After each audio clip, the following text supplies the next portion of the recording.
Okay, so while we're waiting for people to turn up, I'd love to know where you're from and how old your kids are. By the way, happy Halloween. Surprised anyone's turning up. I thought you'd all be out with your kids, but if you're back east, it'd probably be, they're all in bed now, right? Um, anyway, I am dressed as Rudolph because I got a red nose. Uh, yeah, anyway, I did try and powder my nose, but I can't hide it. Um, I'm all stuffed up. Okay. So where are you from and how old are your kids? I'm here in Vancouver, Canada, and my kids are 28 and 33, and I've got a granddaughter due, my first grandchild, in a couple of months in December. So where are you from and how old are your kids? Alabama, 22 months old and 5 months. Oh, you're right in the thick of it. I have a lot of clients in the South, and I always apologize when we first start working together because I say I'm not going to be mocking you, but I always pick up a Southern accent. I love the sound. I love Dolly Parton, the way she talks. I always pick up a Southern accent. I don't do it with anything else, just Southern accents. But I'm not mocking you. I'm just going to start talking like you. I can't help it. Alberta, my kids are 3 and 5. Welcome. Whereabouts in Alberta? I've only been to Calgary. I've driven through, but I've only actually stopped in Calgary. We've got Edmonton, migrated from Toronto. Fur Mama, her 14 and 5. Toronto from 14 and 5. Okay. Fur Mama, 14. I don't quite understand that. So you got fur babies, 14 and 5. Okay. Chicago, 2 boys, 6 and 4. I don't have a Southern accent. Well, I do when I'm talking to someone from the South. Boy, I'd love to have a Southern accent. Vauxhall, 2 hours south of Calgary. Oh, I'm going to look that up later. I like to look places up if I've never heard of them. Vauxhall, interesting. Never heard of it. I'll look that up later. It's funny because Vauxhall Motors came up. I'll look it up anyway. You have a Vancouver accent, I'm sure I do. I lived in Australia for 20 years and I sounded like I just got off the plane from Canada for 20 years. All my lingo was different. And I did do that, they went to school. I started to do that because that's Australians do that. They do that. Oh, how are you today? So I started to do that, but I never got the accent. You definitely have a Toronto accent. You definitely have a Toronto accent. I didn't know there was one. I thought we all sounded the same. I know real back east, like New Brunswick and all the islands. I know they sound different. Okay, so let's get going with the questions now. By the way, my name's Lisa. I'm a parenting coach. If you look in the link above, you'll see everything I have to offer in my business, my free behavior board, my mini toddler courses, my big boot camp course, teaching you how to get respect in 5 weeks. That's 3 to 12-year-olds. And then the next level up is coaching, one-on-one with me. That's all done on Zoom, but 1 session per week. Sorry about the way I sound and my nose is all red. I got a cold. So what do you think is the biggest parenting mistake of our generation? The pleaser parent style by far. Children are growing up to be self-entitled snowflakes with mental health issues because they don't have a leader. And parents are so busy trying to please their kids. They're trying to make everything easy for them. I always say, make your home life wonderful, but the rest of the world, don't try and change the world for your kids. You make your kids fit into the world. So you don't go saving the day. You don't go and tell the teacher how to teach your child, and don't, you know what I mean? Like, don't try to make everything easy for them. You're setting them up for disaster when they're adults. They're just not going to be able to cope. It's like, well, you didn't validate all my feelings. I'm just a bus driver, lady. Like, that's what you're raising. It's the pleaser parent style. I saw it coming 30 years ago. It started with participation awards. Remember when I first saw that, I thought, are you freaking kidding me? Participation awards? So you just get an award for turning up. So that's like you go to work. You don't have to work. You just turn up. You get paid. You just turn up. Like, it's that entitlement. It's just ridiculous. Okay. Do you have any advice on my 15-year-old son is upset because I won't let him go trick-or-treating? Why won't you let him go trick-or-treating? I don't know why.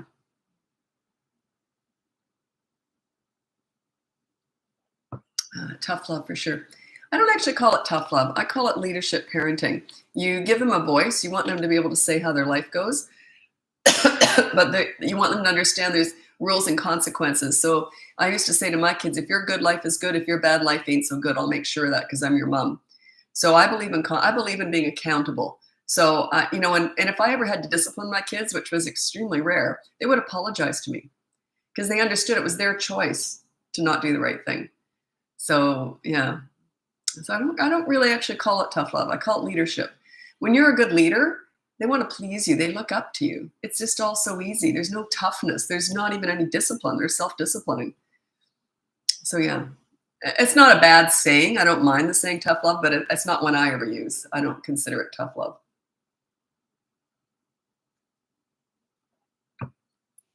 Okay. My 22-month-old son hasn't had a true tantrum yet, but definitely tells you when he isn't happy. I ignore it. Yeah. I don't quite know what you mean by that, but he lets you know when he isn't happy. Yeah, that's okay. We don't all have to be happy all the time. Should twins be disciplined the same? Your rules are the same with all kids, but your style could be different depending upon their personality. I had 2 kids, and well, I still have 2 kids, but they're grown up now. But my son was more like me in that we love being teased and we very sarcastic, and I love all that kind of stuff. My daughter doesn't. So I had a different style with her. I had to be nice. I always say I had to be nice to her, whereas my son was more like me. We're always throwing back, smart ass comments. So it's just different. We're just sort of more the same with that kind of stuff. But my daughter was very sweet and loving, and she didn't want any of that. So yeah, like my son, I used to hide under the bed and scare the heck. I'd grab his ankles when he went past. He loved all that stuff. My daughter would have probably had a heart attack. Like she just couldn't handle that sort of stuff. So I didn't do it to her.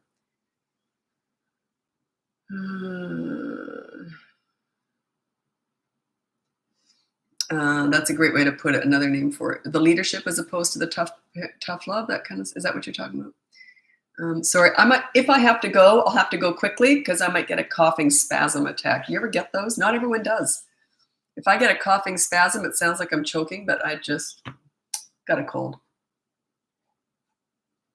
Happy Halloween to you too. I had my dog put down 1 year ago today. So he was 15 years old. That's the last pet I've had. I had pets my whole life. It's the first time in my whole life I haven't had pets and or kids to look after. It's weird. I actually leave the house and not think about what I'm leaving behind. It's weird. I've never done that my whole life. I've always had stuff I've had to mother. So yeah. And I'm at the age, I got grandkids coming, so I'm not going to get any more pets right now. Okay. Okay, my 3-year-old constantly saying no and cries over everything. Only thing we find work is timeout. I hate timeout. But I hate to say don't do something that's working. The problem with timeout is it can backfire. It can build resentment because I find it's a humiliating exercise. I just don't like it. So it's actually, I don't find it a real warm, fuzzy kind of feeling. And I like even the disciplines to be kind of more positive, if that makes any sense. Anyway, check out my behavior board or look at my big course, the boot camp course. It sets you up to be a leader. Yeah, I hate timeout. I've never done it. Can't stand it. But if it's working, who am I to say? But it does tend to backfire because it is a little bit patronizing and mean. So,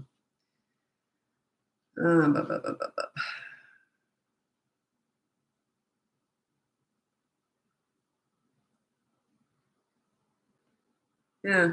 I don't know. Okay. 5-year-old son's extremely emotional and crying every night, not even eating normal. He'd have to hire me for that. I'd want to assess what's going on there. I couldn't possibly guess what's going on. So I'd have to ask a whole bunch of questions. So if you want to work with me, check out the link above for coaching and we'll go from there.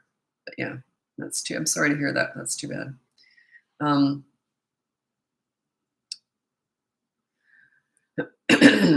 So I'm just worried I'm going to get a coughing attack. Got a cold. I went to the gym this morning with my beanie on, my braids hanging down here. I wore a big shirt and I wore a mask. Everyone was kind of like, oh, what's she got? She got the plague or something? I just have a cold. I don't have anything else. Okay. How can I get my 3-year-old to share toys with my 10-month-old? That's a tricky one. I would say that you have certain toys that can be shared, but then I do believe that a 3-year-old should not have to share everything with a 10-month-old. So there should be able to be certain things, maybe if they have separate rooms, the 3-year-old only has to themselves, because then that will make them more generous with the stuff they don't care as much about. If they don't feel they have anything of their own, which in big families is possible, that often happens. But generally, if possible, have some toys, some special toys that are just the 3-year-olds. and that will make them more likely to share. And play with them. When you want them to share, you have to start the ball rolling. You play with them when they're sharing. Say, oh, good for you. Let's all play together while you're sharing that. So you're teaching them how to share. You can't just say it. You have to teach them. You don't just tell kids what to do. You show them.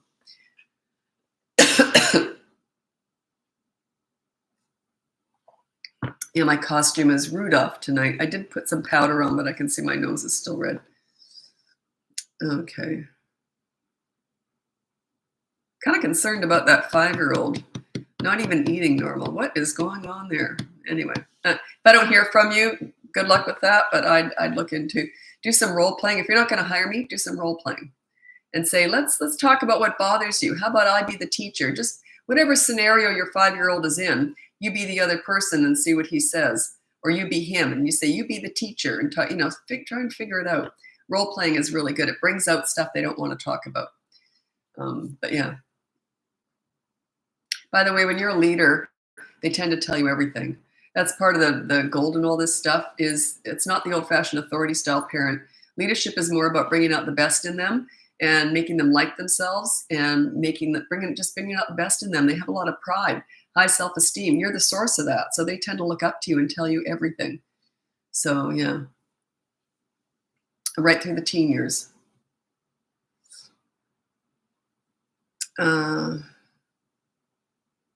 Yeah. Oh, okay. I know what's going on here. I have a 22-month-old who needs milk every night to sleep, and we're having issues getting her to eat. Food is liquid. Milk is liquid food. So I remember I did this once with my son. I thought he just doesn't eat enough, and so I allowed him to have as much milk as he wanted, and he didn't eat for 2 days. He was like little. He was about 2. He didn't eat a single thing for 2 whole days because he was filling up on milk. And it dawned on me. I thought, what am I doing? He's filling up on milk. So what I did was I still let him have a lot of milk, but I watered it down gradually. So anyway, drink ginger tea, great for your overall health and well-being, needs to be hot temperature. Yeah, I make my own ginger tea and all that stuff. I'm a gluten-free health food vegan, so I'm pretty good at potions. But yeah, ginger is good. By the way, I never peel ginger. I grate it. And the peel doesn't tend to get grated. So I just take a huge chunk of ginger, I wash it down, then I just grate it. And even the skin, like I hate, you peel it with a spoon, but I hate doing that. So I just grate it. Use a real thin grater. I know you're not here for, I hate cooking. You're not here for my cooking advice. I just felt like sharing that for some reason. My son is 2 years old and he always hits me. He busted my eardrum. How do I correct me? How does he bust your eardrum? How does he get in there? Eardrum's in here. How does he get in there? Anyway, a 2-year-old hitting. Look at my course. I have a mini course for toddlers who hit, bite, etc. Check that out. It goes into step-by-step how you deal with that. It's frustrating. What are some of the most rewarding parts of parenting? When they growing up and they say, we're going to parent the way you did. That, or try to parent the way you did. That I found really rewarding. I thought, okay, I did a good job. Also, just seeing them hard workers, I found really good. Every single year, I got notes from the principals, handwritten notes from the principals. If every kid was as nice as yours, school would be a total pleasure. So, and the principal always said, we understand they're not born that way, you put the work in. So I always got those notes every single year. That was really rewarding. I put the work in. But maintaining that is easy. Getting yourself as a leader, getting respect is hard work. Once you've got it, that mutual respect with your kids, once you've got it, maintenance is easy. It's like cleaning. I never clean a dirty house. I maintain a clean one. It's like that. I never really had to work to get respect because I always kind of got it when they were little. So I just had to maintain it. That's why I don't teach what I did. I teach what parents who don't have respect have to do. It took me a while to figure that out because you don't necessarily teach what you do because you're good at what you're teaching, obviously. So you have to figure out step 1, step 2. I had to go back and figure out how to do that in steps. That's my behavior board. I invented that a year after I started my business. I thought, oh, I get it. Because I was very accountable with my kids. I never used a behavior board. And I thought, how do I teach parents how to be accountable? You have to be. You have to give respect to get it. I wouldn't just expect to get it. I have to work for it. I have to earn it. So anyway, I put the parents on the behavior board, changed everything. That's when my clients really started getting results.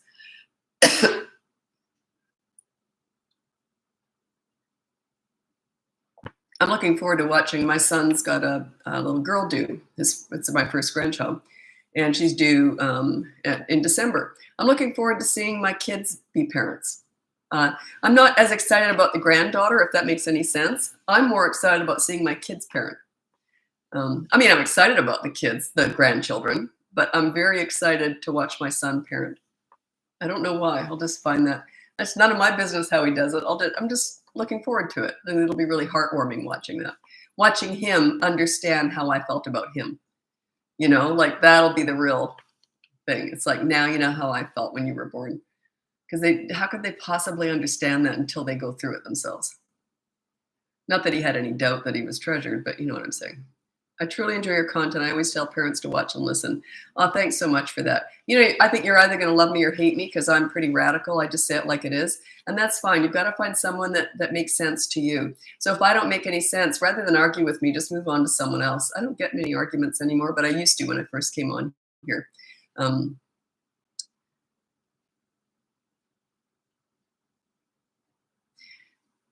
No, I won't go on about that. Just a sec. I was going to talk about online stuff. Never mind. Okay.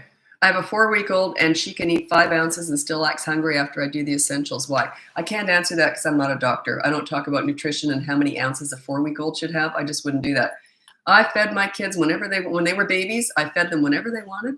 I did that feeding on demand. I'm not saying that's what you should do, but I fed them till they were full. And then if they might spit up, they might be hungry right away again because they just spit up. And they go through growth spurts. Sometimes they drink more than others. And so, yeah, I just, whatever they wanted. That's, you know, I just relaxed and enjoyed having babies. I just let them guide the way. 13-year-old ADHD with increase in behaviors. Any suggestions? Yeah, hormones are kicking in. The ADHD doesn't apply to me at all. Like I don't, it makes no difference to me. Your leadership is still the exact same. Because those are all the kids I learned all this on. I mentored and worked with hundreds of kids. And they were all, I called them alphabet kids. They all had like ADHD, WXYZ after their name, whatever. So that's where I learned all this, how to get respect. So yeah, I don't have a course on teenagers, unfortunately. I don't know if I ever will, because it's usually by the time people hire me with teenagers, I got to do a lot of research into what's going on in their house before I give them any really good advice. So one day I might do a general course on teenagers, but they're my favorite age actually. But yeah, so if you want my help, you'd have to hire me and I could figure out what's going on and how to guide you, how to move forward. I am going to tell you that my 3 top tips for parenting teenagers. Jeez, I'm worried I'm going to start coughing just a sec. Okay, these are my 3 top tips. Top 3 tips for parenting teenagers. I got to come up with a new name for that. Number 1 is listen to understand and show empathy. You don't listen to gather information to lecture with, or they will shut you out. If they want your advice, they'll ask for it. By the way, they already know it anyway. Number 2 is negotiate pretty much everything. I want your dirty clothes in the hamper from now on. What do you want from me? Negotiate pretty much everything. Once they respect you, they'll be really respectful with that, by the way. But you got to work to get there. And number 3 is don't sweat the small stuff with teenagers. Allow them to make mistakes just like you did. If they do something stupid, say that was stupid. Wait to hear what I did when I was your age. Like, it's okay to make mistakes. We all do that. Save your energy for the big stuff. And if you want my help with the big stuff, yeah, you have to hire me for that because I have to assess it. And, you know, it's tricky. They're my favorite age. I started my business working with teen crisis work and abused children. It was all crisis work was how I started my business. I loved it. And then a few years in, I got introduced on the news. I used to do a lot of news, like news and morning shows and all that stuff, just as the parenting expert. And they introduced me as the crisis queen. 6 o'clock news, some kid had done himself in, and they asked me about how to prevent that and all that. And I didn't like being called the crisis queen. It wasn't their fault. They were very nice to me, but it was just, I want to be the prevention queen. So I still work with all that stuff, but I don't like to lead with it. I'd rather prevent all that than deal with it afterwards.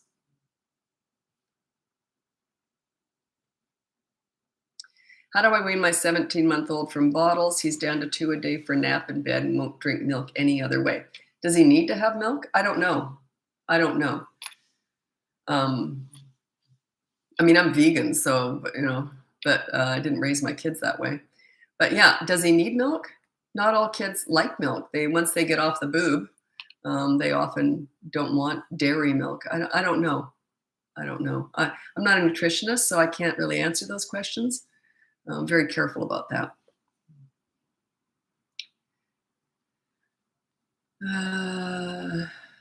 When you ask them to do something, what do you negotiate them with? Oh, okay. So let's say, is this the teenage mom? Leanne Nicole, I don't think so, because you've been here lots of times before. Yeah, that wasn't you. Okay.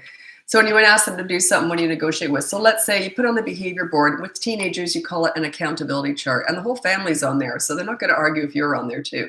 Anyway, you always start small with teenagers. Never make it personality based. It's always something like, put your dirty clothes in the hamper. Now, what do you want from me? They'll usually say, get off my back. Just quit nagging me. And then you might say, too big of an ask for me. So let's say no yelling. I'm not allowed to yell, okay? So you put down no yelling is yours. And then let's say your consequence might have to be doing all their laundry or cleaning up their room or something for them. You have to do something nice for them.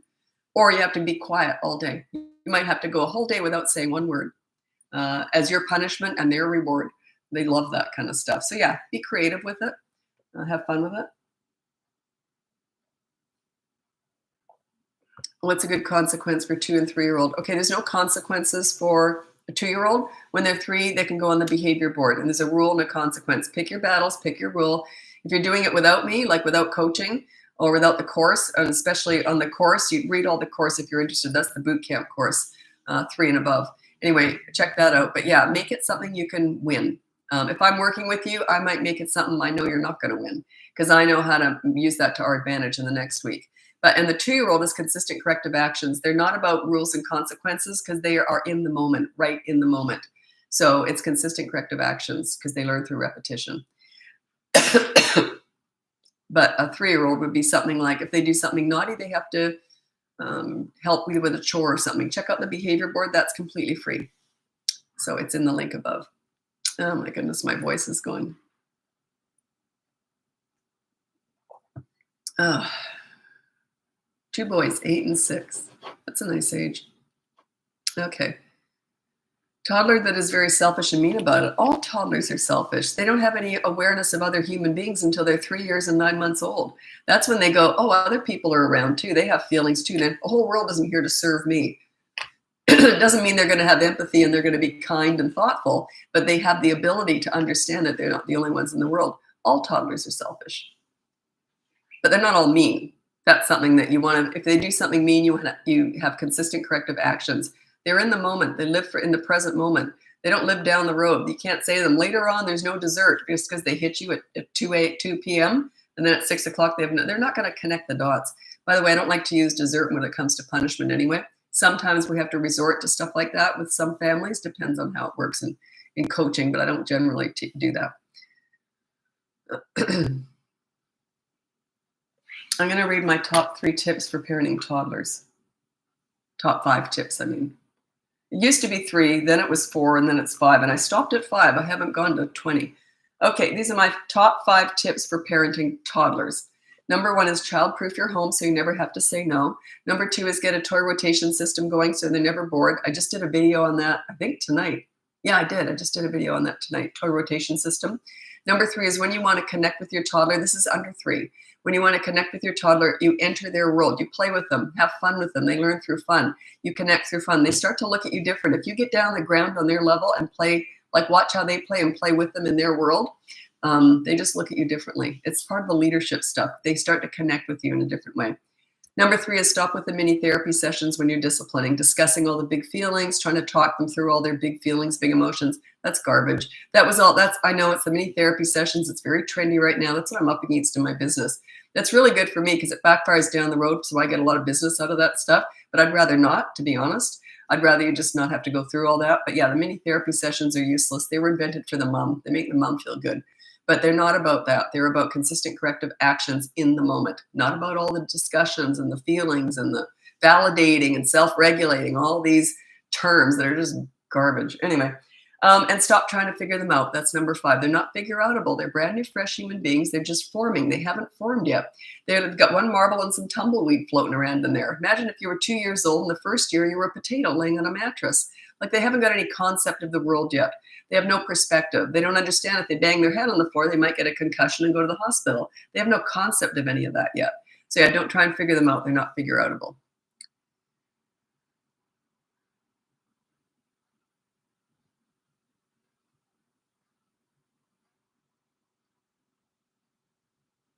Well, I want to answer this. Toddler struggles with their morning routine. 3 years old. 3 to me is a preschooler. Under 3 is a toddler to me in my vernacular. How can I get through the mornings without tantrums? Put on the, you mean school morning routine?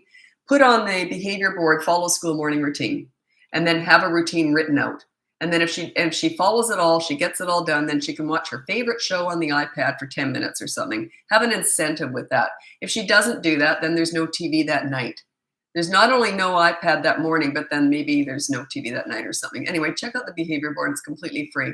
But you have to have a system. You have to have it set up. And you can't avoid tantrums. If you're afraid of a tantrum, they have got you by the knackers. For sure. Whenever I was looking after kids, and if they were like, they would sometimes even threaten, I'm going to get mad if I don't get that. I'm like, bring it on. Are you kidding me? You're going to threaten me? Are you kidding me? Like, you know what you're dealing with here? Like, there's no way I would be afraid of a scene. That is my opportunity to exercise my leadership. So whenever a kid is threatening, I'm going to get so mad if you don't let me get my own way. Bring it on. Like, if you're afraid of a scene, they have you. They are in charge, guaranteed, and they know it, especially if they threaten. Whenever I get a kid who's done that with me, I think, oh boy, that must have worked in the past, but you haven't met me before. There's no way that would work. So yeah, behind every storm is a rainbow. Behind every scene is a lesson. And the calmer you are when they're having a fit, I'm like filing my nails while they're having a fit. I could care less. They learn. They're really quick. Parents struggle with this. Kids don't. And if they're used to getting their own way with fits, they're going to get worse before they get better, because they're going to remember the old you when you gave into it, when you were afraid of them. Whereas someone like me, a stranger that they don't know, they tend to get better right away, because they just pick up on that energy. They realize, hey, this isn't going to work with her. So they just don't do it. Kids past the age of about 3 3/4, 3.5 to 4, they only do what works. If it doesn't work, they don't do it. And they figure out when they come up against a leader, it's pretty obvious I'm a leader when kids meet me. And they just don't do it, because they realize this isn't going to work with her. So think about that. They only do what works. If having a fit has scared you and you're trying to avoid it, it's worked. They won, and they know it. Kids don't want to win. They want you to be a leader. They desperately need, crave, and want leadership. If you're not a leader for your children, they're going to be very vulnerable out there in the world. They're going to be very susceptible to peer pressure, bullying, the drug dealer on the corner, the internet, the Kardashians. They're going to be very vulnerable out there. So you want to make sure you're a leader at home. They'll come home and tell you everything, right through the teen years. I told my mother everything. My kids told me everything. We're a safe place to land. No judgment. Tell me anything. Yeah. And whenever I talked to my mom, she never told me what to do, ever. Whenever I'd say, what should I do, Mom? She goes, well, I don't know. You're a smart girl. You can figure it out. And we talked it through. That's what I did with my kids. Well, I didn't call my son a smart girl, but you get the point. It's like we worked it out together, because I don't know everything. I never set myself up as knowing everything. I said, I don't know. Let's figure it out. What do you think you should do? Any tips for daycare teacher? I have no experience being a teacher, so no, I teach parenting. Parenting's not like any other role. That's why so many of my clients are teachers, principal, child psychologists. They're great with what they do. I couldn't do it. But they struggle with the personal one-on-one parenting. It's personal. It's a completely different relationship to any other institution out there. It's personal. So yeah, I don't have any daycare advice. I've never taught. I couldn't do it. Wouldn't have a clue how to do it. Like, I stay in my lane. I'm very careful about that. Okay. My 3-year-old's super sensitive, and it makes it hard to set boundaries. Any pointers? That just says to me that you're not a leader. Because when they come up against a leader, no matter how sensitive they are, they just relax. When they know you know what you're doing and you're very calm, like I never yelled or anything. I just don't do that. So when they come up against a leader, it calms them down. Their emotions calm down. They feel safe. They do. They calm down. That's what leadership's all about.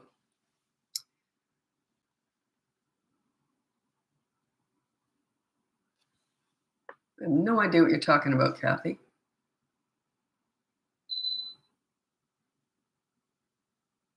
Tips on being a strong leader. I don't have anything written out, but leadership to me is about bringing out the best in your children, guiding them into making good choices. It's not telling them what to do. It's guiding them to make good choices. I used to tell my kids, if your good life is good, if your bad life ain't so good, I'll make sure of it because I'm your mom and that's my job. I was always guiding them into making good choices. I never told them what to do. I just didn't. Why would I? Like I was a leader. I guided them into making good choices. It's all up to you, kids. I can't tell you what to do. You're going to do what you're going to do. But if you make a poor choice, I know how to impose a consequence. I know how to make you accountable. So that's why they never did anything. Why would they?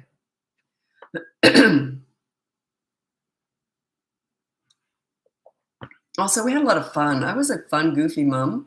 And they would be embarrassed to be rude to a fun parent if you know how to lay down the law too, right? You know how to impose consequences. So a leader is fun. It's not about discipline. I actually just did a video on that tonight. It was called Don't Focus on Discipline. Do this instead. Focus on the good kid. Everyone's so busy focusing on teaching their kids how not to be bad. They forget to teach them how to be good.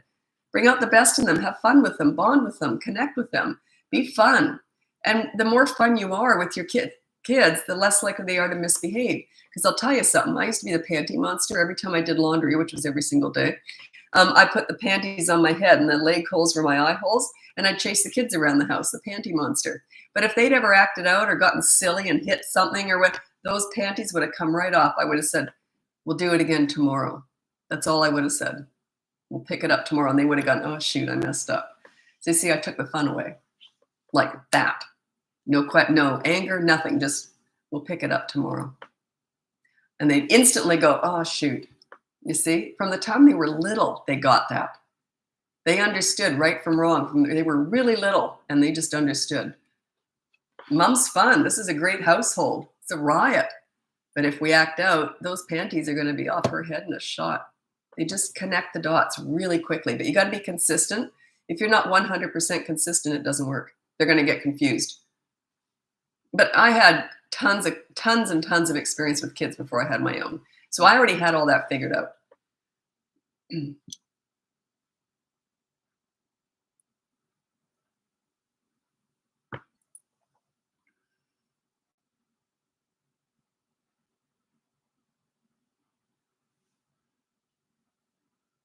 you help when parents split on the private and paid? Private and paid, what do you mean by that? Oh, am I covered? Like, can you claim me on your insurance? No. But yeah, I do talk a lot parenting through divorce. I actually taught, this was really funny. Well, not so funny. I only did it once. I used to do a lot more stuff in person. Like I used to talk at schools and all that sort of stuff. I don't do any of that anymore. But anyway, I used to kind of get tired of doing that sort of stuff. Anyway, so I did this course once. I set up a seminar and then all these people joined. And then I said, okay, so it's whatever, Tuesday night. And what I want you to do, it was called Parenting Through Divorce. And I said, I want you to turn up just with your exes, no extra girlfriends or boyfriends or new husbands, new wives, none of that. I just want the two parents to turn up, meet in the parking lot, walk in together and sit together. It was a bit of a test, actually. So all I heard, the windows were open, it was summer. All I heard was fighting out in the parking lot, fighting down the hall, fighting when they sat together. And then I was so disgusted. I was at the front of the class and I said, I am disgusted. Do you guys act like this in front of your kids? And they were all like all sheepish. I was disgusted. I'm divorced. I mean, we never fought ever. We would never do that to our children. Anyway, yeah, it was funny. But it does come up a lot. And I sometimes in coaching, I'm just sitting watching people fight. I'll just be sitting here watching and they're arguing right in front of me. So you're wasting your money. I'm here to help, but they just can't help themselves. Love your kids more than you hate each other. For sure, put them first and you can never put a foot wrong. Just put your kids first. So yeah, I deal with that a lot. Comes up a lot in coaching. If you've got, okay, any advice on sleep? I just finished my Bedtime Battles course. It's one of my mini toddler courses. It's up in the link above, so check that out. It's a process. It's not something I really want to talk about on here because it's a step-by-step process. 2 parts, how to get them to bed, then how to keep them there. That's the hard part. Getting them to bed isn't as hard as keeping them there because that can go on for hours and hours. Anyway, yeah, check that out if you're interested. Okay. I've been doing good ignoring the crazy, but now my 3-year-old pulls my shirt and tapping me while screaming. That's because they're used to getting your attention in the past. So if they're getting physical like that, I would just keep pushing them away and I would just walk away slowly and calmly and just go about your chores. Just keep and make it like, I might have to do it 100 times. Just go like that. Just keep pushing them away calmly. If you look annoyed, they won. Like I would look like I didn't, oh, is there something there? Like I wouldn't phase me at all. No, that's not true. It would phase me, but I wouldn't show it. I would find it annoying, but I wouldn't, no way would I show fear. Never let them see you sweat, ever. I used to mentor troubled teens. And, it's funny because I'm often hired by, people with child development degrees, child psychologists and everything. And I have none of that. I have a lot of experience. Anyway, but I've never been hired by a youth worker. If you can get respect with delinquent, violent, troubled teenagers, you don't need my help. That is the PhD in leadership. And I've never been hired by a youth worker. They work with troubled teenagers. So yeah, that was the biggest teaching thing I ever went through my whole life is I learned more about myself and my level of the patience I didn't even know I had. And how not to show disgust, anger, frustration, and how to continually be positive. And yeah, it was challenging. And they're the ones who told me to start my business. You got to teach this stuff, Lisa. No one else talks to us like you do. But that was, you don't ever show that stuff. Yeah, was I disgusted by some of the stuff they would pull? Yeah. Did I show it? No way. God, no. God, no. Big mistake.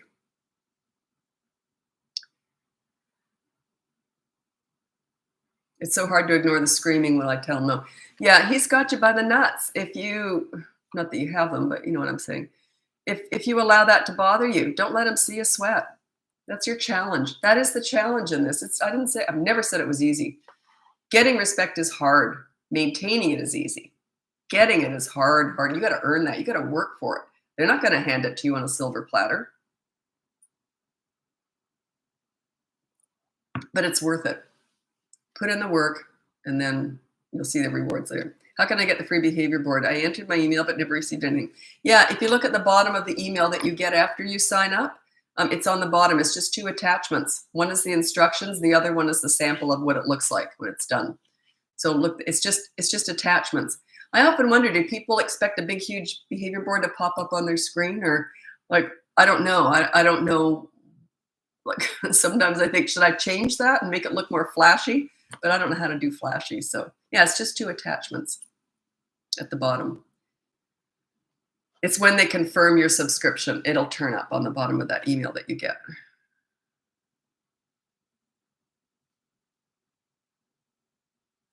Okay. Oh no, we have nuts. Feel I'm losing connection with my 10-year-old boy. He's single. So you got an only child? Is that what you mean? It's not that he's not married. He's just a single child. Think my own upbringing. Did you want to elaborate on that a little bit? Yeah. Yeah, you're going to have to hire me for that. I don't know what's going on. I can't answer that. I'd have to assess the situation before I could tell you what step to take. Okay. That would be 3 sessions maybe. Check that out. The coaching's in the link above if you're interested. Yeah, how to co-parent with diagnosed narcissist, everything. Yeah, okay. So I get this all the time. Well, how do I co-parent with I won't say it, but I get a lot of bad words said. And I said, I don't care how anyone else acts. I only care how you act. Take the high road. Just do the best you can. They only need 1 leader, by the way. Kids only need 1 leader. And that should be you. If you're here watching, it could be you. So yeah, you can't change other people. You can't change adults. So, do you know a lot of people call their exes, he may have been diagnosed as a narcissist. A lot of people call their exes narcissists just because it's a real, catchphrase right now. And I've only ever met one in my whole life. I'm 63 years old. I've only ever met one true narcissist. It is a different level of a human being, but you don't see it right away. They're usually the most charming person in the room. I don't like charm. I've never liked charm. To me, it always stinks of phony. Oh, hi, you? How are you? You look so lovely. I'm like, get away from me. I hate that kind of stuff. I always did. Even when I was little, I sensed that. I hate phony. Hate it. It's probably my least favorite trait in a human being is phoniness. I've only met I know a few phony people I've met. They're not in my life anymore, but I can't stand phony. And narcissists are very good at that. They're very charming. And but anyway, I only met one my whole life. I've only known one from a narcissist. It wasn't my ex-husband, no. These people that was it your ex. Some people that was it. No, it wasn't my ex-husband. I don't think of him that way. I'm very lucky. I never think about us together in a million years. It's just I have no memory of it. He's just the father of my kids, and we get along great. See each other every Christmas, birthdays, whatever. Yeah, no problem at all. He's the father of my kids. How could you hate someone who loves your kids?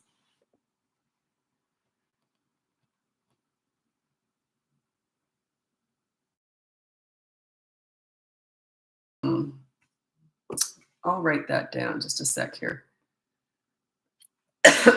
Otherwise, I'll forget. Because a few people over the last week have commented on that. So I'll just make sure it's working. Okay, just give me a second here. I got it. If I don't write it down and where I need to, I'll forget it. Okay, check. Subscription for behavior board working. Okay, I'll check into that hopefully tomorrow. Do you assist with being an educational advocate? I have no idea what you mean by that. Doesn't sound like I would then, does it? No. I teach. The only thing I teach is parent-child relationships. That's all I'm all about. I teach leadership with parents.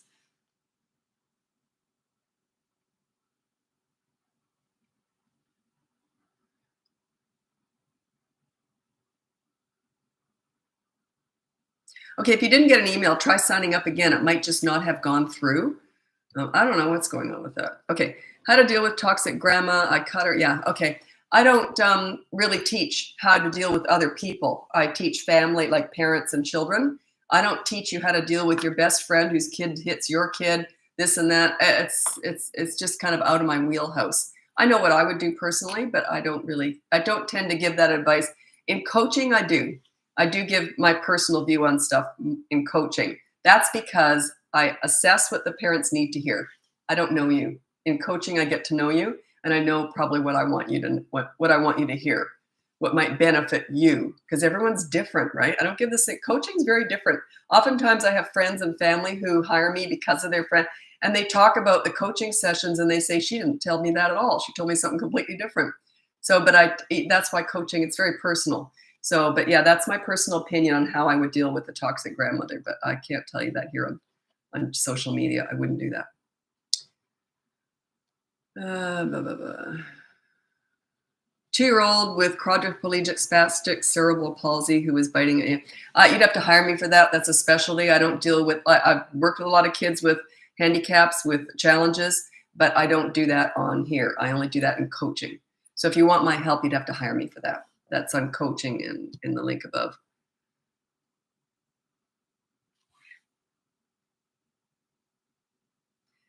Will this parenting style tank if I'm doing it how you say, but husband does timeout? That's a tricky one because it depends on the age of the kid. They can really decipher between a leader and a pleaser, and they don't tend to get them mixed up. What I mean by that is one parent can do everything right, and the other one can do everything wrong, and they'll follow the one who does everything right. That happens at about 3 to 3.5. Under that, they'll get very confused. Does that make sense? When you're a really good leader for your children, when they hit about 3 to 3.5, they carry your leadership umbrella everywhere. So nothing else can really mess them up because you're the leader, and they know that they're under your leadership umbrella. Under that, there's still the umbrella's just trying to get that up still. So does that make any sense? It makes perfect sense in my head. Doesn't mean I've explained myself properly, but yeah. So it depends on the age. Plus, if you're fighting with your partner about how to parent, here's what you do. You flip a coin and you say, we're going to do it my way for 3 weeks. If it improves, we keep doing it. If it doesn't, we'll do it your way. But you pick a lane so that the kids don't get confused. That happens a lot in coaching. I often pick a leader in coaching, and it's often not the one that they think I would pick. I have my own reasons. I don't exactly share why I do it certain ways, but I pick the leader. I'll pick a leader and I say, you just have to defer to that leader. And that's it, or else you're wasting your money with me. So anyway, didn't realize about the coaching. First saw you over here years ago and loved you. I've only been on here for about 1.5 years. Yeah, I came on here, and it doesn't happen as much anymore. But when I first came on here, my daughter said, "Mom, you got to be on TikTok." She told me that a year before I went on TikTok. And I said, I'm not a 12-year-old dancer. She goes, "Mom, go on TikTok. That's for you." Because I just love talking. I love quick videos. I just, so anyway, she just said to go on TikTok. So yeah, it just hit me in the face. It happened so fast. Like it just was fantastic. I love TikTok. Now I'm getting way more views over on Instagram, which is really weird because I've got, I don't know, about a tenth of the following or a fifth of I don't know what it is, but way less people. We got way bigger views on Instagram. I can't figure that out. TikTok's very reliable. I haven't had a viral video probably in a month or two, and it takes a viral video to get your views up again. It's really weird. I can't figure it all out, but I don't try and figure it out. I just come in here and talk. So, but yeah, so Instagram's going really well right now. And I'm very true to TikTok. I love TikTok. This is where I really got my social media, boom. This is where it all happened. Okay. I used to rely on the old-fashioned media, a lot of TV, radio. I did a lot of that back in the day.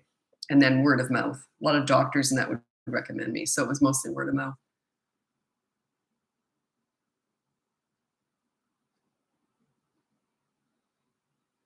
Well, okay. My 6-year-old's very demanding. I don't need to know the rest. Check out my boot camp course that teaches you how to be a leader in 5 weeks. It's 3 to 12-year-old. If you don't want that, I suggest you do this anyway. Download my free behavior board and start there. If you like the style, you just sort of go, this makes sense to me. Then you might want to buy the course, the boot camp course. Teaches you how to be a leader, and they're not demanding. They're just doesn't. Once you're a leader, everything falls into place. You lead, they will follow. You're not trying to fix kids. You're trying to fix and teach yourself. It's all about you. You lead, they will follow. It's just the way it works. We're not trying to change them. Their behavior up until about the age of 13, their behavior is between about 3 and 12. That's where the leadership is. That's the age. That's why the course is 3 to 12-year-olds. That is your prime leadership time. Those years are when you're in leadership. You're the leader. Okay. But yeah, when they have a leader, they just don't act out. Why would they?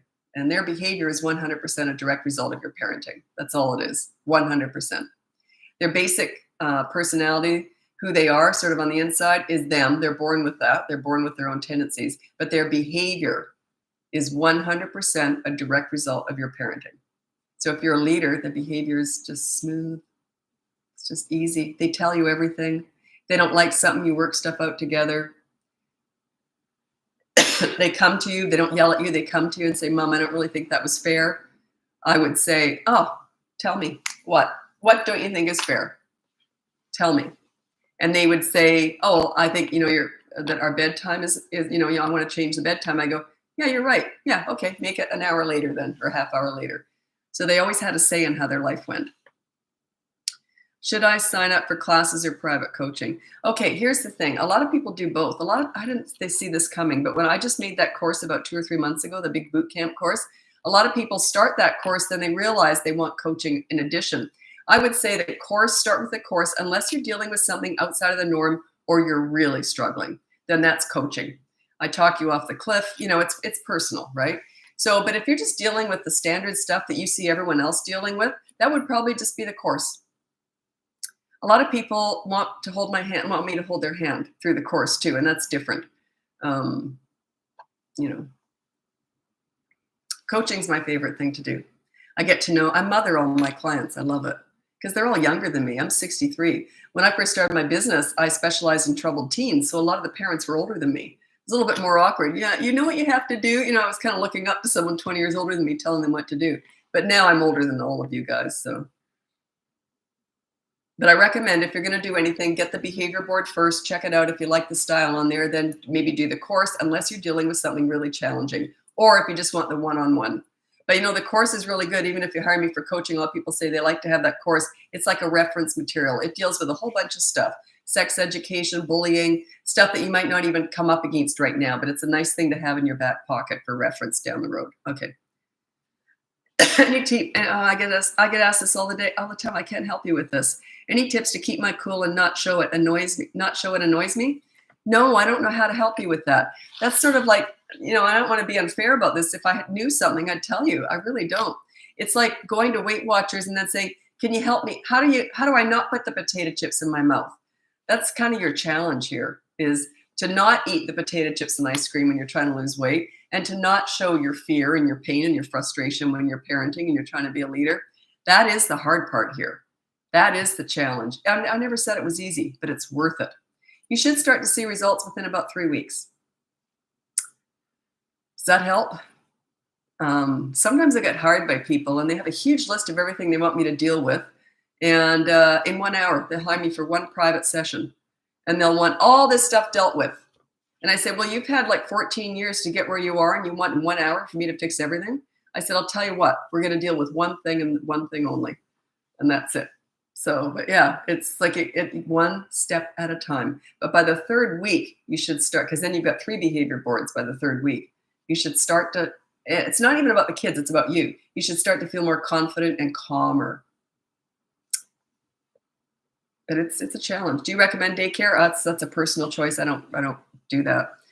I don't recommend anything like that. Like, that's your own personal choice. It's like asking me, do I recommend going to church, or do I recommend Montessori versus mainstream schooling? Do I recommend breastfeeding till they're 8? It's all personal choice. Daycare is a personal choice. I'm glad you're on TikTok. I don't care for the rest. I don't know. I don't even understand TikTok. I just know I like talking to parents. So that's all I'm doing here.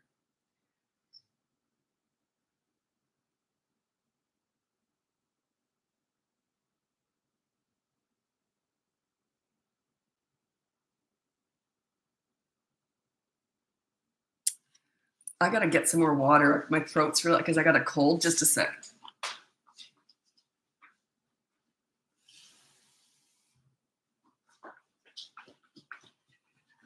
Whew. Okay. In case I start coughing. Okay. I'm on the 2nd week behavior board. We are enjoying it. Excellent. Good for you. Sometimes I'll get these emails. They're just beautiful. Thank you so much. You've helped me so much. I'm just here to guide you. You're the ones doing the work. Pat yourself on the back. Good for you.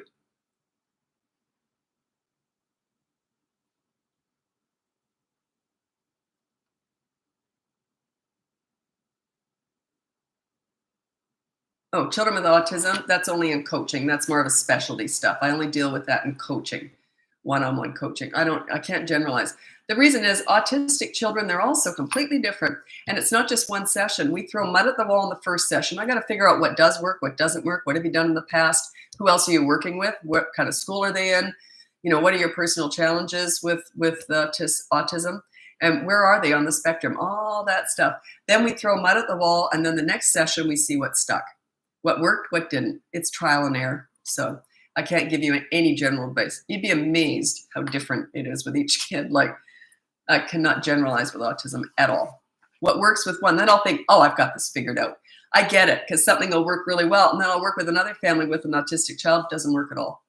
So I'm like, oh, so much for that. I've learned. Trial and error. Okay. How do you deal with behavior after a child loses a grandparent who they were very close to? That's a slow burn situation. They have to process their grief, and you can't rush grief. Can't rush it. They lost who they were with that person. It's not just the death of that person, it's the death of who you were with that person. I've lost both my parents now. My dad when I was young, and my mom, luckily, she was 93, I was 55, so it's different. But it's not tragic at that age, but still sad. But you lose who you are with that person. So your child is not just grieving losing their grandparent, they're grieving losing who they were when that person was around. So you have to allow that process. And I always say, if their behavior's out of whack and all that because of it, you got to meet their needs and manage their wants. You've got to assess, are they acting out because of the grief? And you want to sort of talk to them about that. But yeah, it's just difficult. It's a slow burn. You can't rush grief. Believe me, I wish you could. I didn't talk about my mother for 2 years after she died. And my dad, it was still the most traumatic event in my whole life. I was 14 and my dad died of cancer. The most traumatic, it was terrifying losing my father at that age. It was horrific. I lost my childhood because he got sick when I was 10. And it was horrific. Plus, I've had miscarriages. I've had some real rough stuff in life. Nothing compared to that because I was still forming and I lost my childhood. So I know what it's like to go through grief when you're young. I lost all my grandparents by the time I was 10. I had a lot of grief as a child. So yeah, I understand grief as a child. Anyway, if you want me to help you through that, there are a few tips and tricks, stuff I've learned through my own experience and working with families with who just, some of them have just lost a parent, and it's awful. So yeah, that would be coaching if you want my help with that. I don't have a course on that, and I'm not a therapist, but that sort of is a lot of, I don't do therapy, but clients say I do, but I'm not a therapist. But okay. The most challenging stage of parenting, my least favorite is toddler, by far, my least favorite. I love them when they were home, like when we were all home. Cute as a button, but they're all feet, no brains. I could never relax when I took them out anywhere. I was always watching. I'm a safety nut, so I could never relax. I could never go to a friend's house and relax. What if they had something dangerous out somewhere and my kid got into it? So that was my least favorite age, was the toddler stage. Not when we were home, because I child-proofed my whole house. It was easy. It was wonderful. Every time I took them out, I could never socialize or talk to anyone. I was always watching them. So yeah, it's my least favorite age. Teenagers is my favorite age. Once you know how to parent teenagers and give respect to get it, it's easy. I lost mine when I was 7 and it ruined my childhood. Yeah, it does. It just does. You are no longer a child. If you lose a parent when you're young, I watched my dad suffer and dying for years before he died, and it was a nightmare. I mean, it happens to lots of people. No one I knew. I was the only one who went through that I knew of. Everyone else was complaining about their parents, and I had to listen to it. Like it's hell. I lost my childhood, but that's okay. I have a lot of empathy because of that. Like if anyone's in pain, even if I see someone walking down the street and they fall, I'm the first one over there trying to pick them up. It gave me a lot of empathy because I saw my dad suffering for so many years before he died. So it gave me a lot of empathy, and I think that's where a lot of this stuff comes from, is I understand pain. I know what it feels like to be really in pain. And also, when I lost my dad, no one talked to me. I walked down the school hall, and everyone was afraid of me. They didn't know what to say. And the hallway would just empty. Teachers, no one would talk to me or look at me. It was the loneliest time of my whole life. It was just awful, awful. Because no one knew what do you say to a 14-year-old who just lost their father? No one knew what to say. They were stupid back then. That was 1975. Now people are smarter. But yeah, if anyone is in pain or anything, I always go up to them. I'd rather say something wrong than not say anything at all. I always say something like this. I'm here if you need to talk. I'm here if I'm here for you. Just how can you go wrong, right? So I learned that when I was very young. So I learned to always approach. Whenever I saw someone in pain, I went up to him.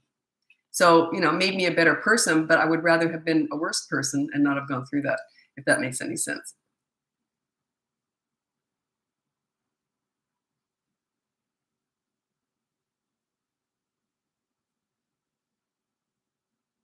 Yeah. Yeah. Losing people is, like I said, you don't just lose that person, you lose who you were with them. It's weird. It's really weird. Like I don't have any parents anymore. Who do I whine to? You don't whine to your kids. Or your friends, like, what, you don't put that on other people, but you don't mind doing that with your parent. My mother was in a care home with dementia. She was 93 when she died in my arms. It was beautiful, actually. And as beautiful as it can get, but I was right there and she knew I was there. It's just unreal. Anyway, thank God I made it. Anyway, but and she had dementia. She was old, she was full, she was crumbling. She was, but I still whined to her about stuff. And when I didn't feel well and I was sad, I would curl up in bed with her. And here, I was 55 years old. She was 93 and all crippled up and dementia and everything. But I still felt safer with my mom than I did with anybody else. Isn't that weird? I lost that, you don't have that. I don't have that with anybody else because you don't tend to have that relationship. But anyway, so I think of it all like I'm older now, so it's all okay. But yeah, it's just kind of, I think, wasn't that nice that I had that though? Like I was very fortunate. We were best friends. Okay. Yeah, no one talked about emotions then like they do now. Absolutely. There was nowhere for me to go. And I had to, it was awful. It was really awful because no one could understand it. No one else had been through it. But it made me a better person. But like I said, I'd rather be a rotten person and not have gone through all that pain. But then if I hadn't gone through that, I wouldn't be here helping other people because I'd rather actually me go through pain and be able to help other people in pain. So there you go. It all worked out.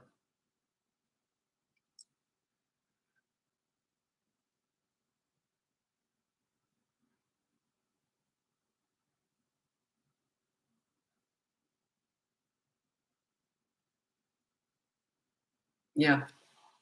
Okay. I don't need to know the age. Discipline ideas. My kid likes chores and doesn't mind blackout media. What this person's referring to is the behavior board. So if they break a rule, the consequence is they have to do a chore. If they won't do that chore, then they have media blackout. You're going to have to find something. You're going to have to find some leverage. And that's often a challenge. I've worked with parents and they say they don't care about anything. I've literally worked with people that they say their kids don't care about anything. Media, no screens, nothing. Phones, nothing. So we have to invent leverage. I don't like to talk about that on here. I think I did a video on it and I got a lot of flack for it. It's the last resort. I hate doing it, but we invent leverage. If you want my help with that, you're going to have to hire me because I don't like to discuss it on here because I'm worried that people will use it before they should. It's a last resort. I hate doing it. I hate it. Um, yeah, it's like you get a carrot in the end of the stick and then you pull it away. It's not pleasant, but I would say maybe I only do that maybe 2 or 3 times a year with clients. It's that rare that I ever have to do that. And I hate doing it, but I have to come up with something, right?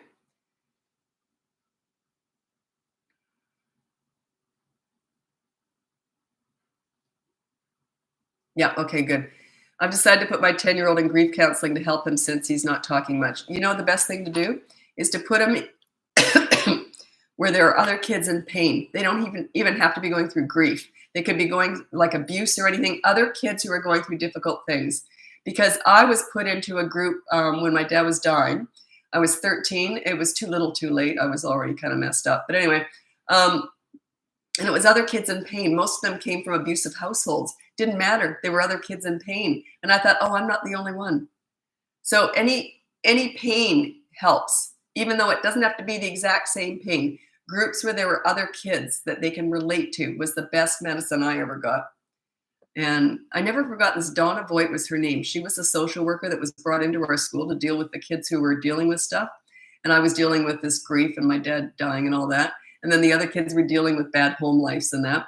And her name was Donna Voigt. And she was just the most lovely lady. But she was really good at just being very calm. And we all got to talk about what we were going through. And then when I heard what the other kids were going through, I thought, wow, mine was easy compared to some of the stuff. I would rather lose a parent than be treated like some of those kids were by their parents. Anyway, I had a very loving father. So, but yeah, relatable. There's that old saying, misery loves company. The worst feeling in the world is when you're going through something awful and you think you're the only one in the whole world who knows what it feels like. When you meet someone else, you go, oh, okay, I'm not alone. It's the being alone in your grief is horrible, or whatever, or the pain.